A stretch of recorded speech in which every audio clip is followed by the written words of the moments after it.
Bonjour Bruno Chrétien. Bonjour. Vous êtes spécialiste de la protection sociale. Globalement, quelles sont les conséquences de la généralisation de la complémentaire santé pour toutes les entreprises au 1er janvier 2016 ? Alors cette généralisation rebat les cartes. Elle rebat les cartes puisque effectivement des salariés qui n'avaient pas la faculté de bénéficier de contrats collectifs maintenant devront pouvoir y accéder. Et tout le dispositif imaginé par la loi de transposition de l'accord national interprofessionnel organise cela.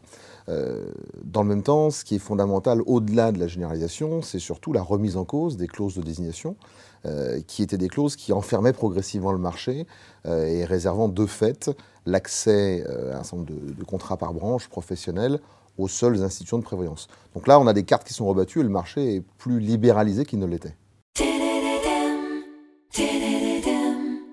Cette évolution peut-elle être un atout pour les entreprises, que ce soit sur le plan économique ou sur le plan social ?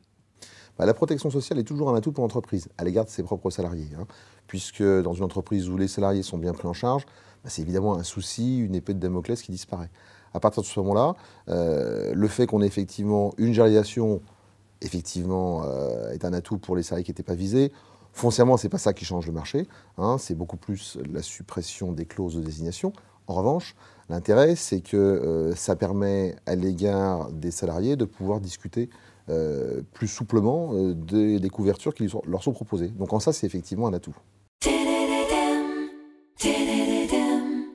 Qu'est-ce que vous recommandez aujourd'hui aux entreprises et à leurs dirigeants face à ce changement ? Est-ce qu'ils doivent l'anticiper ? Nécessairement. J'aurais tendance à dire qu'il faut toujours anticiper en matière de protection sociale. Il faut particulièrement anticiper ces sujets parce que dans le même temps, les conditions techniques de mise en place sont devenues quand même plus rigoureuses. Vous savez que depuis 2003, depuis la réforme Fillon, on a durci les notions de catégorie objective, il y a les mises en conformité. Enfin bref, on est sur un sujet où il y a en permanence des changements techniques qui interviennent. On a les contrats responsables dont la définition va à nouveau être amendée.